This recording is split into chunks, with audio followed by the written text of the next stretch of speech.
Tepat 1 tahun lalu, tanggal 15 Juni tahun 2022, Presiden Republik Indonesia Joko Widodo melantik Hadi Cahyanto sebagai Menteri Agraria dan Tata Ruang Kepala Badan Pertanahan Nasional, dan Raja Juli Antoni sebagai Wakil Menteri Agraria dan Tata Ruang Wakil Kepala Badan Pertanahan Nasional. Terdapat 3 amanat dari Presiden RI yang ditugaskan kepada Menteri ATR Kepala BPN dan Wamen ATR Waka BPN terkait bidang pertanahan dan tata ruang. Antara lain, percepatan pendaftaran tanah sistematis lengkap, penyelesaian sengketa dan konflik pertanahan, termasuk pemberantasan mafia tanah, serta dukungan terhadap pembangunan Ibu Kota Negara Nusantara. Selama setahun ini, Kementerian ATR BPN pun terus melakukan akselerasi program PTSL dengan berbagai macam terobosan, mulai dari peningkatan pelayanan pertanahan, kolaborasi dengan berbagai pihak, hingga mendorong keterlibatan aktif masyarakat. Atas hasil dari kerja keras tersebut, selama 1 tahun ini, dari program PTSL berhasil mendaftarkan 6.616.664 bidang tanah di seluruh Indonesia, di mana 5.409.693 bidang tanah telah bersertifikat. Mengingat betapa pentingnya manfaat memiliki sertifikat tanah, selain sebagai legalitas hukum atas kepemilikan yang sah, sertifikat tanah juga dapat mengurangi potensi terjadinya sengketa atau konflik pertanahan, serta membuka akses permodalan untuk peningkatan ekonomi masyarakat.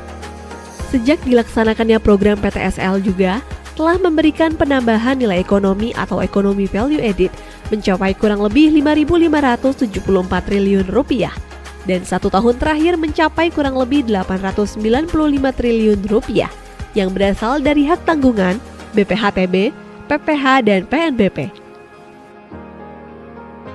Sebelum adanya program PTSL, pada tahun 2017, jumlah bidang tanah yang baru tercapai hanya mencapai 46 juta bidang tanah.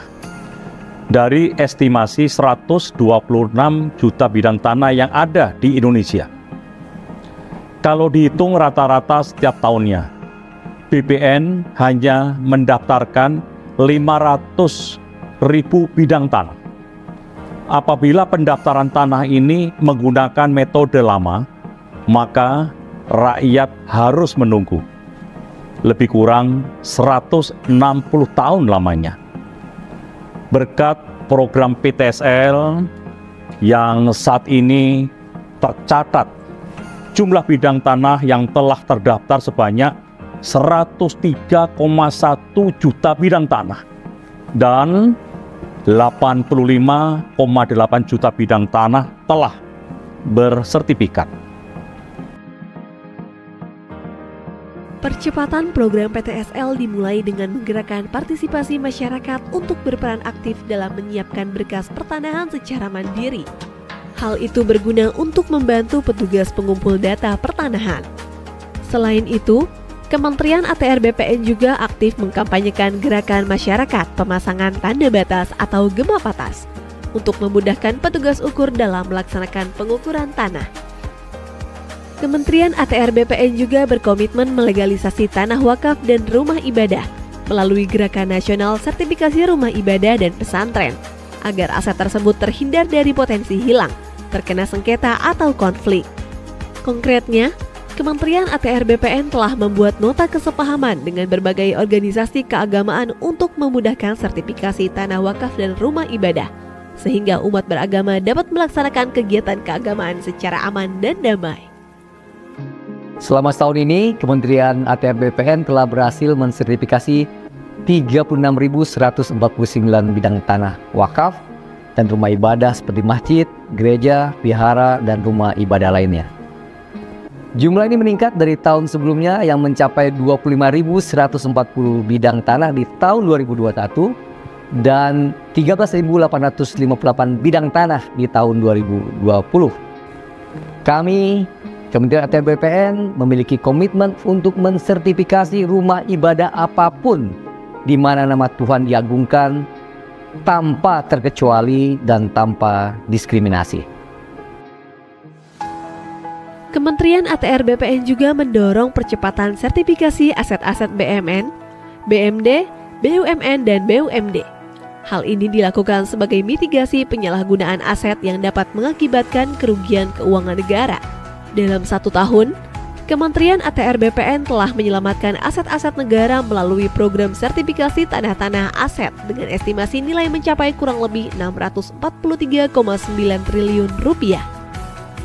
Kementerian ATR BPN telah menargetkan pada tahun 2025 seluruh bidang tanah dapat terdaftar. Tujuannya agar mewujudkan Indonesia lengkap di mana seluruh bidang tanah telah terdaftar dan terpetakan. No gap, no overlap.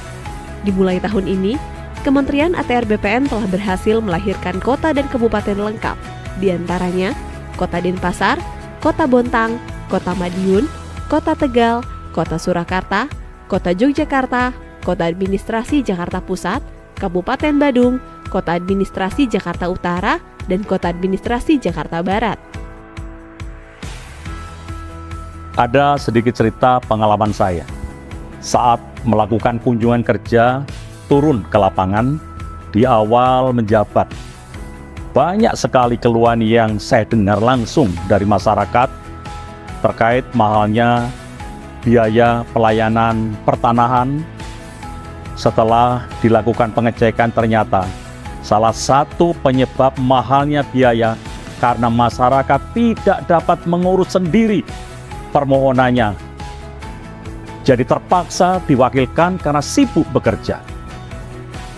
Kami pun berinovasi meluncurkan program pelayanan tanah akhir pekan atau pelataran, disertai dengan loket prioritas yang diberi karpet merah khusus disediakan untuk masyarakat yang mengurus sendiri tanahnya. Dengan begitu, masyarakat dapat leluasa kapanpun mengurus tanahnya tanpa terkendala biaya dan waktu. Saat ini, pelayanan pertanahan akhir pekan telah tersedia di seluruh kantor pertanahan yang berkedudukan di ibu kota provinsi dan seluruh kantor pertanahan dengan rata-rata jumlah layanan di atas 2.000 berkas per bulan. Dengan adanya program pelataran ini, diharapkan dapat mencegah praktik calo atau mafia tanah dalam kepengurusan tanah. Di tahun 2023, Kementerian ATR BPN juga meluncurkan 7 layanan prioritas atau lantas. Layanan ini mencakup 79% dari total layanan yang ada di kantor pertanahan. 7 layanan prioritas ini jelas waktu, jelas syarat, dan jelas biaya. 7 layanan prioritas ini terdiri dari pengecekan sertifikat, surat keterangan pendaftaran tanah atau SKPT, hak tanggungan elektronik, roya manual dan roya elektronik, peralihan, pendaftaran SK, serta perubahan hak guna bangunan atau hak pengelolaan menjadi hak milik untuk rumah tinggal, rumah toko, dan rumah kantor. 1 tahun bekerja untuk rakyat, untuk Indonesia.